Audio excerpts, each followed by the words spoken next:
খবর শুনছেন দৈনিক বার্তা চ্যানেল থেকে। আজ জানাবো পশ্চিমবঙ্গ, দেশ এবং বিশ্বের বাছাই করা গুরুত্বপূর্ণ 50টি তাজা সংবাদ। শুরুতেই জানিয়ে দেব সংবাদ শিরোনাম।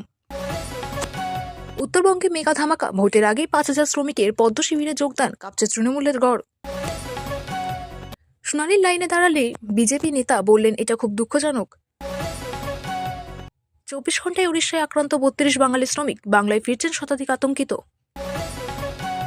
অন্তঃসত্ত্বা মহিলা ও 85-র ঊর্ধ্বসহ অসুস্থদের ডাকা যাবে না শুনানিতে, নির্দেশ কমিশনের। সেভেন সিস্টার্সের নাশকতার চেষ্টা ব্যর্থ, বাংলাদেশি জঙ্গি সংগঠনের 11 সহযোগী পাকড়াও অসম পুলিশের হাতে। রিকশার হ্যান্ডেল ধরে আছেন মা, ভ্যান চালাচ্ছেন অন্ধ ছেলে, এসআইআর এর কাগজ দেখাতে এসেছেন। মতুয়াদের পাশে দাঁড়াতে ঠাকুরবাড়ি যাচ্ছেন অভিষেক, পুজো দিতে দেওয়া হবে না, হুঁশিয়ারি শান্তনুর। 26-এর নির্বাচনে খেলার নাম ফাটাফাটি, মমতা বললেন দারুণ হবে। মুখ্যমন্ত্রী বলেছেন 52 কুইন্টাল চাল কিনে গ্রাহকদের রেশনে দিন, বিরোধী দলনেতার কটাক্ষ, উনি আর চাপ নিতে পারছেন না। দেশের সবচেয়ে ব্যর্থ স্বরাষ্ট্রমন্ত্রী শাহকেই ঘুষ পেটিয়া বলে কটাক্ষ অভিষেকের। ইউনূসের বাংলাদেশ ফের হিন্দু হত্যা, ময়মনসিংহে গুলি করে মারা হলো নিরাপত্তা কর্মীকে।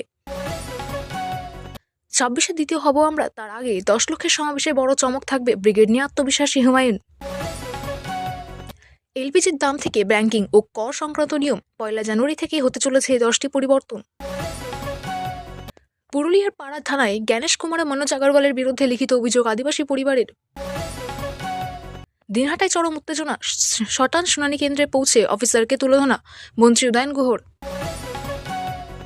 2026 সালে বিধানসভা নির্বাচন কোন মাসে, শাহের জবাবেই মিলল স্পষ্ট ইঙ্গিত। বিধানসভায় কত আসনে পাবে বিজেপি, বড় ভবিষ্যৎবাণী জ্যোতিষী অমিতের।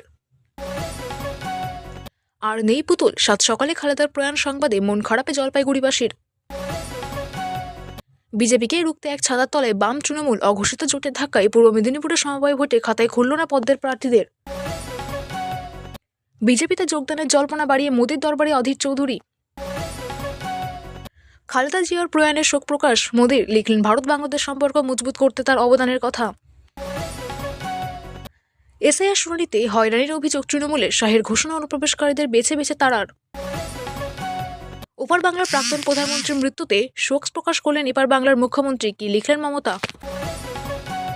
তৃণমূল নেতারা জেল খেটেছেন, তারপরও বলছেন দুর্নীতি নেই, বিজেপিকে জিতিয়ে স্বপ্নের বাংলা গড়ার ডাক শাহের। ভর দুপুরে খাস কলকাতা থেকে উদ্ধার প্রচুর আগ্নেয়াস্ত্র, ধৃত 2। অমিত শাহের বৈঠকে আবার ব্রাত্য দিলীপ ঘোষ, অন্দরের দ্বন্দ্ব প্রকাশ্যে। পাহেলগাঁও কি আপনারা করলেন, জমি অনুপ্রবেশ নিয়ে শাহের দাবি খারিজ মমতার। পাকিস্তানের একনিষ্ঠ বন্ধু ছিলেন, খালেদা জিয়ার মৃত্যুতে শোক প্রকাশ পাক প্রধানমন্ত্রীর। খালেদা মৃত্যুতে 3 দিনের রাষ্ট্রীয় শোক, একদিনের সাধারণ ছুটিও ঘোষণা ইউনূসের। দিদির সঙ্গে কোনো সেটিং নেই, থাকলে আমি এখানে এসেছি কেন, কলকাতার সাংবাদিক বৈঠকে অমিত শাহ। 9 জানুয়ারি তাহিরপুরের মাঠ থেকে মতুয়া নমশূদ্র উদ্বাস্তুদের বিশেষ বার্তা দেবেন অভিষেক। খালেদার শেষকৃত্যের নিরাপত্তায় 10,000 পুলিশ, সাধারণ মানুষের অংশগ্রহণ নিষিদ্ধ ইউনূস সরকারের। কমিশনে বিজেপির আইটি সেলের লোক, এআই দিয়ে 54 লক্ষ নাম বাদ, তোপ মমতার। ক্ষমতা এলে রাজ্যের কোনো প্রকল্প বন্ধ হবে না, উল্টে বাড়বে আশ্বাস অমিত শাহর। মতুয়াদের সকলকে নাগরিকত্ব দেওয়া হবে, এসআইআর আবহে নয়া গাজর ঝোলালেন শাহ। নতুন বছরে একগুচ্ছ উপহার মমতার, গঙ্গা সেতু দুর্গা অঙ্গন নিয়ে বড় ঘোষণা করলেন মুখ্যমন্ত্রী। ওয়াকফ সম্পত্তি কাটতে দেব না, বাঁকুড়া থেকে আশ্বাস মমতার। কার্গিল যুদ্ধে অংশ নিয়েছিলেন প্রাক্তন সেই জওয়ান দাঁড়িয়ে এসআইআর এর কাগজ হাতে হেসে বললেন, গাড়ির হ্যান্ডেল যার হাতে সেদিকে ঘুরতে হবে। শুনানিতে রামকৃষ্ণ মিশনের মহারাজরা 50 বছর ধরে আশ্রমে থাকা সাধুরাও লাইনে। মুখ্যমন্ত্রী আরএসএস এর সঙ্গে যুক্ত, হুমায়ুন জানালেন মুসলিমদের নিয়ে নিজের প্ল্যান। কাজের জন্য বাইরে থাকায় শুনানিতে অনুপস্থিত বহু, জেলায় নাম বাদের আশঙ্কা অনেকের। অ্যাম্বুলেন্সে চেপে এসআইআর শুনানি কেন্দ্রে এলেন বরিশাল কলোনির সুনীল বাড়ুই। আমাদের দাবি শুনেছে, মান্যতাও দিয়েছে, সিদ্ধান্ত কি নেবে জানা নেই, সিইও দপ্তর থেকে বেরিয়ে জানালো তৃণমূল। বাংলাদেশ যাচ্ছেন ভারতের বিদেশমন্ত্রী, আসছেন পাকিস্তানের বিদেশমন্ত্রীও, কেন। খালেদার প্রয়াণের দিনে বিএনপি থেকে বহিষ্কার হিন্দু নেতা সহ নয়। রবীন্দ্রনাথ ঠাকুরের পদবি বদলে দিলেন অমিত শাহ, তুলোধনা করলেন অভিষেক। ভোট যত এগোচ্ছে ততই মন্দির মসজিদ শিলান্যাস হচ্ছে বাংলায়। বিধানসভা নির্বাচনের আগে নয়া রাজনীতি। এতক্ষণ শুনছিলেন সংবাদ শিরোনাম, এখন আসছে বিস্তারিত খবরে। বিস্তারিত খবর শোনানোর পূর্বেই আপনাদের কাছে করবো একটি ছোট্ট অনুরোধ। দৈনিক বার্তা চ্যানেলের খবর প্রত্যেকদিন শোনার জন্য চ্যানেলটি এক্ষুনি সাবস্ক্রাইব করে নিন। 2026 সালের বিধানসভা নির্বাচন এখনো হাতে কিছুটা সময় থাকলেও উত্তরবঙ্গে ঘর গোছাতে কোমর বেঁধে নামলো ভারতীয় জনতা পার্টি। উত্তরবঙ্গের ডুয়ার্স ও তরাই অঞ্চলে তৃণমূলের ভোট ব্যাংকে বড় সড়ো থাবা বসালো গেরুয়া শিবির। সোমবার শিলিগুড়িতে আয়োজিত এক মেগা যোগদান কর্মসূচিতে প্রায় 5,000-এরও বেশি চা বাগান ও কারখানা শ্রমিক আনুষ্ঠানিকভাবে বিজেপিতে যোগদান করলেন। নির্বাচনের আগে উত্তরবঙ্গে বিজেপির এই শক্তি প্রদর্শন শাসক দলের কপালে চিন্তার ভাঁজ ফেলেছে বলেই মনে করছে রাজনৈতিক মহল। এদিনের এই বিশেষ অনুষ্ঠানে উপস্থিত ছিলেন বিজেপির এক ঝাঁক হেভিওয়েট নেতৃত্ব, আলিপুরদুয়ারের সাংসদ মনোজ টিগ্গা, শিলিগুড়ির বিধায়ক শঙ্কর ঘোষ, মাটিগাড়া নকশালবাড়ির বিধায়ক আনন্দময় বর্মন এবং ফাঁসি দেওয়ার বিধায়ক দুর্গা মুর্মু সহ উত্তরবঙ্গের একাধিক পদাধিকারী শ্রমিকদের হাতে দলীয় পতাকা তুলে দেন। এসআইআর এর শুনানিতে ডাক পড়ল বিধানসভার বিজেপি প্রার্থীর। আসানসোল মহকুমা শাসকের দপ্তরে তিনি লাইন দিলেন ভোটার তালিকায় নিজের নাম ওঠানোর জন্য। এই ঘটনার পিছনে তিনি নির্বাচন কমিশনের পরিবর্তে রাজ্য সরকারকে দায়ী করেছেন। তার মতে শাসক দল কোনো কারচুপি করে এই ঘটনা ঘটিয়েছেন। এসআইআর শুনানি কেন্দ্রে ডাকা হলো বিজেপির এক্সিকিউটিভ রাজ্য কমিটির সদস্য বিবেকানন্দ ভট্টাচার্যকে। কুলটি বিধানসভার ভোটার তিনি, কিন্তু 2002 সালে ভোটার তালিকায় বিবেকানন্দ ভট্টাচার্যের নাম নেই। তার কারণে এসআইআর এর খসড়া তালিকায় তার নাম ওঠেনি। তিনি বলেন, আমাকে কল করা হয়েছে, 2002 এর ভোটার লিস্টে আমার নাম নেই। সেই নাম কি কারা চক্রান্ত করে আমাকে ভোটার লিস্ট থেকে বাদ দিয়ে দেওয়া হয়েছে। আমি দীর্ঘ 50 বছরের ভোটার, অথচ আজকে আমার ভোটার লিস্টে নাম নেই। এটা খুব দুঃখজনক। সরকারের কাছে এই বিষয়ে আমার কৈফিয়ত চাইব। আমি এ বিষয়ে এসডিওর কাছে গিয়েছিলাম যে কেন আমার 2002 সালের ভোটারের নাম নেই কেন। আমি তো বাদ দিইনি। কাজেই কোনো চক্রান্ত করে হোক বা সরকার তরফে কোনো গাফিলতির জন্য হোক আমার নাম বাদ দেওয়া হয়েছে। মুর্শিদাবাদের ভগবানটোলা, লালগোলা, ডোমকল ও জলঙ্গির মতো ব্লক থেকে প্রতি বছর কয়েক হাজার মানুষ ভুবনেশ্বর, ভদ্রক বা বালেশ্বরে রাজমিস্ত্রি বা ফেরিওয়ালার কাজ যান। গত 24 ঘন্টায় পড়শি রাজ্যে নতুন করে অন্তত 32 জন বাঙালি শ্রমিকের উপরে হামলার অভিযোগ প্রকাশ্যে এসেছে। আক্রান্তদের মধ্যে সিংহভাগই মুর্শিদাবাদ জেলার বাসিন্দা। বাংলাদেশি তকমা দিয়ে বাঙালিদের ওপরে অমানবিক অত্যাচার চালানো হচ্ছে বলে অভিযোগ তুলে ঘরমুখ হচ্ছেন শ্রমিকেরা। মুর্শিদাবাদের ভগবানগোলা, লালগোলা, ডোমকল ও জলঙ্গির মতো ব্লক থেকে প্রতি বছর কয়েক হাজার মানুষ ভুবনেশ্বর, ভদ্রক বা বালেশ্বরে রাজমিস্ত্রি বা ফেরিওয়ালার কাজে যান। সাম্প্রতিক হিংসার কবলে পড়েছেন ভগবানগোলার কানাপুকুর সংলগ্ন গ্রামবাসীর বাসিন্দারা। অভিযোগ উঠেছে, ভুবনেশ্বরের চন্দ্রশেখরপুর এলাকায় রাতে ঘুমন্ত অবস্থা থেকে শ্রমিকদের তুলে নিয়ে গিয়ে বেধড়ক মারধর করা হয়েছে। এমনকি গোপনাঙ্গে রড ঢুকিয়ে দেওয়ার মতো নৃশংস অত্যাচারের অভিযোগও উঠে আসছে। আরও অভিযোগ, বর্তমানে শুধু কাজের জায়গা নয়, ট্রেন ধরার জন্য ভুবনেশ্বর, বালেশ্বর বা ভদ্রক স্টেশনে পৌঁছতে গিয়েও আক্রান্ত হচ্ছেন শ্রমিকেরা। ওড়িশার গ্রামে গঞ্জে যারা জামাকাপড় বা তৈজসপত্র ফেরি করতে বেরোচ্ছেন তাদের পথ আটকে পরিচয়পত্র চাওয়া হচ্ছে এবং বাংলা ভাষায় কথা বললেই জুটছে অকথ্য মার। স্থানীয় সূত্রে খবর, ভদ্রক এলাকায় কাজ করতে গিয়েছিলেন ডোমকল ও জলঙ্গি ব্লকের এমন অন্তত 25 জন শ্রমিকের খোঁজ মিলছে না। এই পরিস্থিতিতে জেলায় ফিরতে মরিয়া শ্রমিকেরা ওড়িশার বিভিন্ন স্টেশনে কার্যত আত্মগোপন করে আছেন। ভগবানগোলা হাসপাতালে চিকিৎসাধীন শ্রমিক আমিনুল ইসলামের কথায়, ওরা শুধু আমাদের ভাষাটুকু শুনেই হিংস্র হয়ে উঠছে। পুলিশ থাকলেও অনেক ক্ষেত্রে তারা নীরব দর্শক হয়ে থাকছেন। এই ভয়াবহ পরিস্থিতিতে রাজ্য সরকার কড়া পদক্ষেপের আশ্বাস দিলেও আতঙ্ক কাটছে না সীমান্ত জেলা মুর্শিদাবাদের কয়েক হাজার পরিবারের। সমালোচনার পর হুঁশ ফিরল নির্বাচন কমিশনের। অন্তঃসত্ত্বা মহিলা সহ 85 ঊর্ধ্বে যাদের বয়স এবং বিশেষভাবে সক্ষম কিংবা অসুস্থ যারা, তাদের শুনানিতে ডাকা যাবে না। সোমবার এই মর্মে নির্দেশ জারি করল নির্বাচন কমিশন। সাংবাদিকদের মুখোমুখি হয়ে রাজ্যের নির্বাচনী আধিকারিক মনোজ আগরওয়াল জানান, 85+ বিশেষভাবে সক্ষম অসুস্থ অন্তঃসত্ত্বা মহিলাদের জন্য বাড়িতে গিয়ে হিয়ারিংয়ের নোটিশ জারি করা হয়েছে। বর্ষবরণের প্রাক্কালে উত্তর পূর্ব ভারতে বড় ধরনের নাশকতার ছক ব্যর্থ করে দিল অসম পুলিশ। গতকাল অসম ও ত্রিপুরায় হানা দিয়ে জঙ্গি মডিউল ইমাম মাহমুদ কাফিলার 11 সদস্যকে গ্রেপ্তার করেছে অসম পুলিশের স্পেশাল টাস্ক ফোর্স। ধৃতদের মধ্যে 10 জন অসমের বাসিন্দা ও 1 জন ত্রিপুরার। মঙ্গলবার গুয়াহাটির পুলিশ কমিশনার পার্থ সারথী মহান্ত জানিয়েছেন, কেন্দ্রীয় গোয়েন্দা সংস্থাগুলির দেওয়া তথ্যের ভিত্তিতে সোমবার অতর্কিত অভিযান চালানো হয়। বরপেটা, চিরাং, বক্সা ও দরাং ও ত্রিপুরায় বিশেষ অভিযান চালানো হয়। বাংলাদেশের সক্রিয় ভারত বিরোধী জঙ্গি সংগঠন আনসারুল্লাহ বাংলা টিম, হরকাতুল জিহাদি, জামাতুল মুজাহিদিন সহ একাধিক সংগঠনের সঙ্গে যোগাযোগ রেখে সেভেন সিস্টার্সকে অশান্ত করার ষড়যন্ত্রে লিপ্ত ছিল। ধৃতদের কাছ থেকে প্রচুর পরিমাণে আপত্তিকর জিনিসও বাজেয়াপ্ত করা হয়েছে।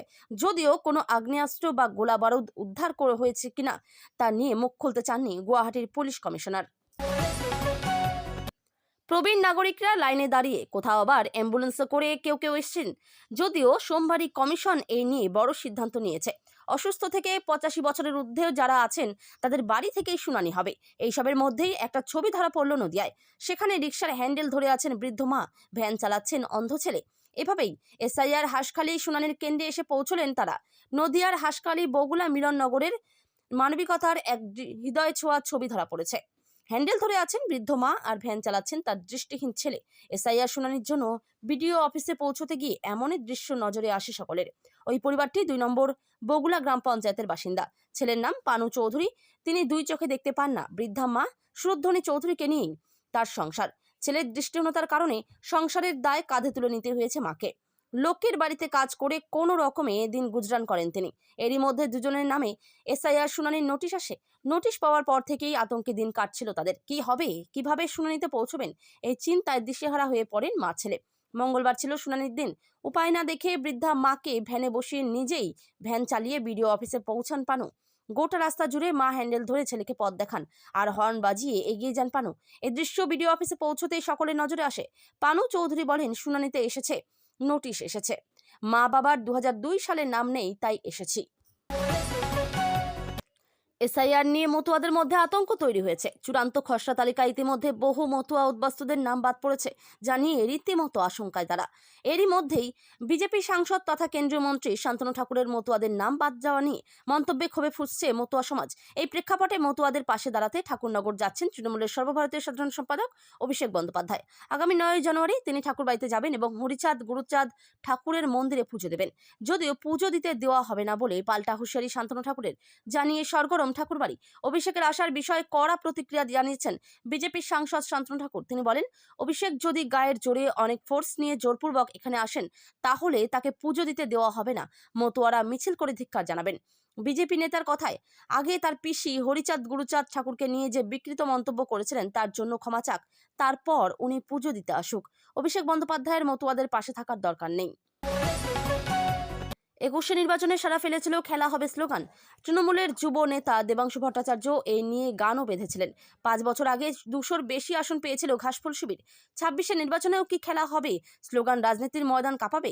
এই নিয়ে যখন জল্পনা বাড়ছে তখন 26-এর নির্বাচনের সুর বেঁধে দিলেন তৃণমূল সুপ্রিমো মমতা বন্দ্যোপাধ্যায়। মঙ্গলবার বাঁকুড়ার বড়জোড়ায় জনসভা থেকে তিনি বললেন, এবারকার খেলার নাম হবে ফাটাফাটি। 21-এর নির্বাচনে বাংলায় 200-র বেশি আসন পাবে বলে দাবি করেছিলেন বিজেপি নেতারা। জিতেছিল 77টি আসন। এদিন কেন্দ্রীয় স্বরাষ্ট্রমন্ত্রী অমিত শাহ দাবি করেছেন 26-এর নির্বাচনে 2/3 আসন পাবে বিজেপি। এদিন বড়জোড়ার সভা থেকে তা নিয়ে কটাক্ষ করলেন মমতা। তিনি বলেন, আগেরবার 200 পার বলেছিলেন, পগার পার হয়ে গিয়েছিলেন। এবার জিজ্ঞাসা করুন, ইসবার কিতনা হোগা? আজকে বলেছেন এবার 2/3। এবার তৃণমূল বাংলা জিতে গণতান্ত্রিকভাবে তোমাকে দেশ থেকে পার করবে। বিজেপিকে নিশানা করে তিনি আরো বলেন, দিল্লি সামলাতে পারে না, আপনি দিল্লি সামলান। বাংলা সামলানোর জন্য আপনার মতো দুরাচারীর প্রয়োজন নেই। বাংলা সামলানোর জন্য বাংলার মানুষ রয়েছেন। নাম না করে শাহকে কটাক্ষ করে মমতা বলেন, এখন বাংলা ঘুরে যাচ্ছেন, ভোটের সময় আসবেন না।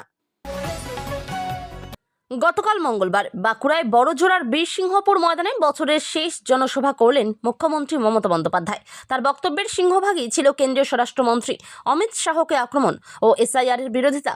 তবে প্রথম দিকে তিনি নিজের সরকারের উন্নয়নের পাঁচালির ফিরিস্তি দেন। কেন্দ্র সরকারের বিরুদ্ধে বিভিন্ন উন্নয়নমূলক কাজের টাকা বন্ধ করে দেওয়ার অভিযোগ তুলে মমতা এক সময় বলেন, আমরা 52 কুইন্টাল চাল কিনে রেশনের মাধ্যমে দিই। আগে দিত আধভাঙ্গা চাল পাথর মিশিয়ে। যদিও মুখ্যমন্ত্রী যে কোনো কারণে এই পরিসংখ্যান মুখ ফসকে বলে ফেলেছেন। তবে বিরোধী দলনেতা শুভেন্দু অধিকারী মনে করছেন যে মুখ্যমন্ত্রী উনি আর চাপ নিতে পারছেন না। রাজ্যে অনুপ্রবেশ ইস্যুতে কেন্দ্রীয় স্বরাষ্ট্রমন্ত্রী অমিত শাহের করা মন্তব্যের পাল্টা দিয়ে রণংদেহী মেজাজে ধরা দিলেন তৃণমূলের সর্বভারতীয় সাধারণ সম্পাদক অভিষেক বন্দ্যোপাধ্যায়। মঙ্গলবার দিল্লি উড়ে যাওয়ার আগে কলকাতা বিমানবন্দরে দাঁড়িয়ে অমিত শাহকে সরাসরি ব্যর্থ এবং অপদার্থ বলে দেগে দেন তিনি। অভিষেক স্পষ্ট ভাষায় বলেন, স্বাধীনতার পর থেকে ভারতের ইতিহাসে যদি কেউ সবচেয়ে অযোগ্য স্বরাষ্ট্রমন্ত্রী হয়ে থাকেন তিনি হলেন অমিত শাহ। অনুপ্রবেশ নিয়ে শাহের অভিযোগের ভিত্তিতে অভিষেকের পাল্টা প্রশ্ন, অনুপ্রবেশ কি শুধু বাংলাতেই হয়? পহেলগাঁও বা দিল্লিতে যেসব ঘটনা ঘটছে তার দায় কে নেবে? সেখানে তো তৃণমূল সরকার নেই। তিনি মনে করিয়ে দেন যে দেশের অভ্যন্তরীণ নিরাপত্তা এবং সীমান্ত রক্ষার সম্পূর্ণ দায়িত্ব কেন্দ্রীয় স্বরাষ্ট্র মন্ত্রকের। তাই সীমান্ত দিয়ে কেউ ঢুকলে তার দায়ভার কোনোভাবেই রাজ্য সরকারের উপর চাপিয়ে অমিত শাহ পার পেতে পারেন না। তৃণমূল সাংসদ আরও এক ধাপ এগিয়ে কটাক্ষ করে বলেন, বিজেপির নিজস্ব সাংসদরাই তো দাবি করেন দেশের স্বরাষ্ট্রমন্ত্রী একজন ঘুষপেটিয়া। গত 10 বছর বিজেপি ক্ষমতায় এবং 6 বছর ধরে অমিত শাহ স্বরাষ্ট্র মন্ত্রক সামলাচ্ছেন। এত বছর পর যদি তিনি অনুপ্রবেশ রুখতে না পারেন, তবে তার ওই চেয়ারে থাকার নৈতিক অধিকার নেই। ওর উচিত আগে পদত্যাগ করা।